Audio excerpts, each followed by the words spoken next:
Welcome to everyone. आज आसतु जानिबा आमर राज्य सरकार और विद्यालय गणशिक्षा विभाग तरफ गोटे नुआ नोटिस आसी से नोटिस रही 9 जुलाई 2025 तारीख में रही। तो यही नोटिस रही आमर जो विद्यालय जो पिला पढ़ुं से पिलाମାନଙ୍କର परीक्षा संबंध में गोटे बहुत बड़ परिवर्तन आसी जोटा कि शिक्षक महल तथा अभिभावक महल में किसी स्तर में स्वागत योग्य हो किसी स्तर में असंतोष सृष्टि होची कहीं ना ये नोटिस रही पिलाମାନଙ୍କର परीक्षा संबंधित नोटिस। तो देखा नोटिस कौन रही किंतु ये नोटिस रही एभली गोटे नोटिस रही जो थी कि माने पिला माने आ पाठ पढ़िबेनी अप्रिय किंतु सत कथा सरकार रूल चेंज करुँच किंतु पिलाମାନଙ୍କର जो पिला माने टिके पाठ पढ़ुले बर्तमान पिलाମାନଙ୍କର पाठ पढ़ार संपूर्ण भय चली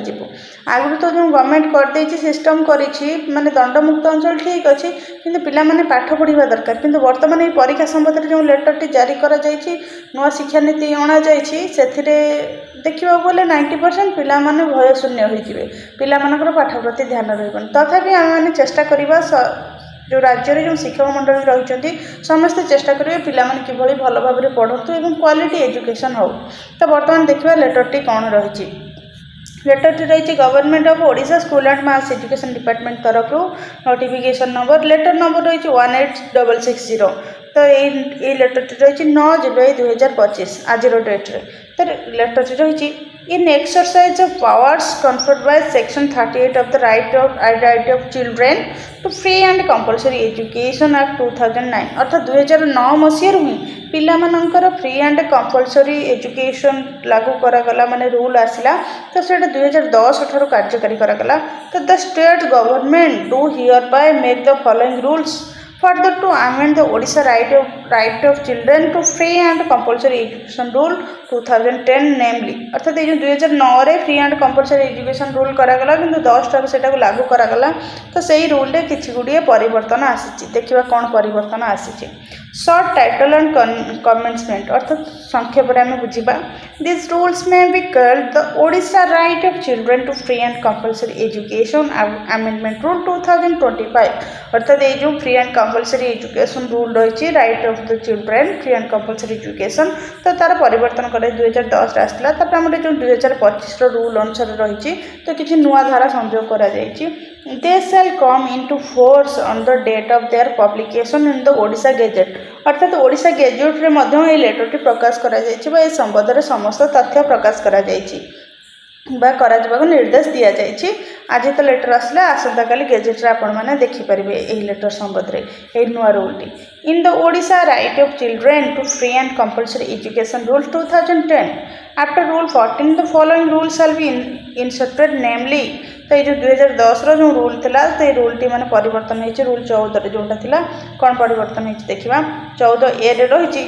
14 ए रे रहिଛି पिलाମାନଙ୍କର कंपलसरी एजुकेशन आपण माने जानिथिबो से 14 ए रे परिवर्तन करा जे कोन आना जे देखिबा manner and condition subject to which a child may be held back there shall be a regular examination in the 5th class and in the 8th class at the end of every academic year अर्थात ये जो परिवर्तन अणा जाए परिवर्तन अनुसार सब विद्यालय मानकर जो पिला माने पढ़ुଛନ୍ତି एलिमेंटारी बा प्राथमिक स्तर में तो से पिला मानकर प्राथमिक स्तर कहले माने हमर जो प्रथम रु अष्टम पर्यंत नहीं तो से एलिमेंटारी स्तर रे केवल ही पंचम एवं अष्टम क्लास रे एकाडेमिक ईयर शिक्षा वर्ष रे परीक्षा करा अन्य कौन क्लास रे परीक्षा करा नाही जो प्रति वर्ष परीक्षा होता पिला माने परीक्षा दवा पढ़ुले पिला माने कौन कल मन में उत्साह आसूला परीक्षा देवु कि भय आसूला आम पाठ न पढ़ले भविष्य खराब हो पिला पढ़ुले। तो बर्तमान ये जना पड़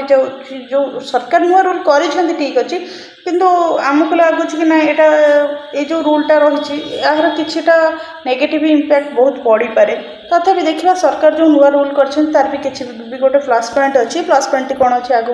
यही रूल रे मेंशन अच्छी देखा। तो रही पिला जो प्रथम रु चतुर्थ पर्यंत पिला रहिले से परीक्षा हेब ना षष्ठ सप्तम पिला रहिले से परीक्षा हेब ना केवल परीक्षा हम पंचम श्रेणी रे एवं अष्टम श्रेणी रे एकाडेमिक ईयर अर्थात शिक्षा वर्ष शेष में। तो से कौन रही देखा नुआ rule If a child fails in the examination referred to in sub rule 1 he shall be given additional instruction and grant opportunity for re-examination within a period of 2 months अर्थात जदि गोटे पिला पंचम कि अष्टम गोटे थर फेल होउछि हैला कि एठी मार्क स्ट्रिक्टली करा जिवो जे भली भाबरे जो बोर्ड परीक्षा थिला सेही भली भाबरे करा जिवो। तो वर्तमान आपण मानकु समस्त जଣା अछि शिक्षा नीति परिवर्तन होउछि 2022 लागू करा जाइछि। तो सेही अनुसार आगु मध्य शिक्षा रे जो एकादश द्वादश स्कूल मानकरे खुलिबो तो सेथिପାଇଁ सरकार प्रस्तुत होउछन्ती। तो वर्तमान कोन करा जिवो ना पंचम एवं अष्टम रे जो पिला मन जदि फेल हेबे हेले कि सेही पिला मानकु कोन करा जिवो ना से पिला मानकु 2 मंथ्स अर्थात से परीक्षा result बाहरिबार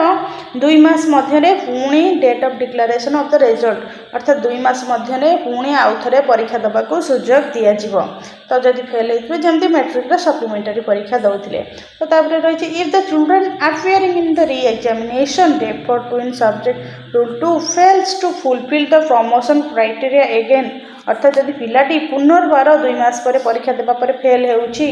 he shall be held back अर्थात से पिलाटी held back that means पिलाटी आ ऊपर श्रेणी को जीव नाही एवं सेही जो पंचम एवं अष्टम रे फेल हेतिबो परीक्षा गोटे थर दबो तापर 2 मास पर जदि परीक्षा देकरी मध्य फेल हैला तेबे ताले कोन करा जिवो सेही क्लास रे पुणी आउथरे वर्ष रहिबो जेंति रेगुलर पिलांग परी पुणी आउथरे एकेडमिक ईयर गोटे वर्ष रहि तापर पुणी परीक्षा देई पास कले पास करिवो इन 5th क्लास और 18th क्लास आज तो क्लास में भी अर्थात जेमति रेगुलर क्लास रो परीक्षा करा जाउछि सेही परी गोटे वर्ष पर एकेडमिक ईयर रे परीक्षा दबो। अर्थात आमे संपूर्ण भाबे जानले जदि पिलाटी आ प्रथम रु चतुर्थ पर्यंत परीक्षा हेबो नाही षष्ठ सप्तम रे मध्य परीक्षा हेबो नाही केवल पंचम रे परीक्षा हेबो एवं अष्टम रे परीक्षा हेबो। पंचम एवं अष्टम रे परीक्षा हेले पिलाटी जदि पास करूछि तो पास करूछि जो पिला फेल होउछि तार 2 मास मध्य रे पुणी थरे फॉर्म फिलअप करिकरी परीक्षा दबो जदि पास कर जे ठीक अछि परवर्ती क्लास में जीवो जदि पास न करूछि तेबे ताले फेल होउछि द्वितीय थर तेबे से सेही क्लास रे पुणी रहइबो एवं परवर्ती शिक्षा वर्ष रे जेपरि रेगुलर पिला ने परीक्षा दउचंदी सेपरि परीक्षा दबो एवं सेथिरे उत्तीर्ण हेले ऊपर को जीवो। तापर रहिछि देखंतु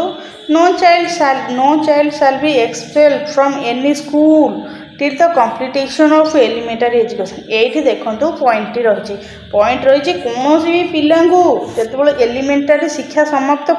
माने सरीबा पूर्वरु कोनोसी भी पिलांगु बाहर करा जाई पारिबो नाही कौनसी पिला तेणुकर कहीं पिलांकर मौलिक अधिकार रही से प्राथमिक शिक्षा पाइबे।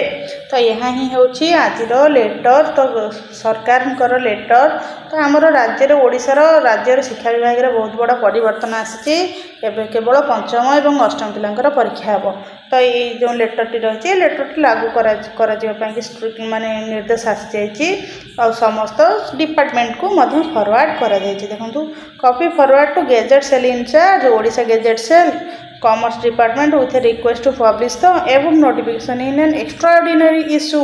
Of Odisha gazette and supply 100 copies to this department को 100 कॉपी पठाइबा कह जाइए ता सहित ओडिशा गेजेट प्रकाश करने कह रूलटी लागू करागला। तो आपण मैंने मत दिंतु यही रूलटी केते दूर यथार्थ एवं पिला मानकर पाठ पढ़ारे किभली भाव में माने पिला मानकर किभली भाव में नेगेटिव प्रभाव आनिबो ता सहित पिला माननकु किभली भाव में आगु नबारे मध्य सहाय्य करिवो। आउ गोटे जिनस होची जो पिला माने आगु डरु नथिले कि नाइ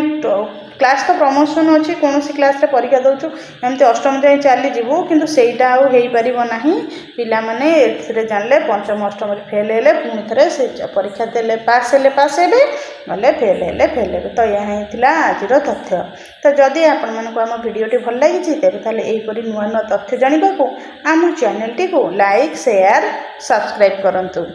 धन्यवाद।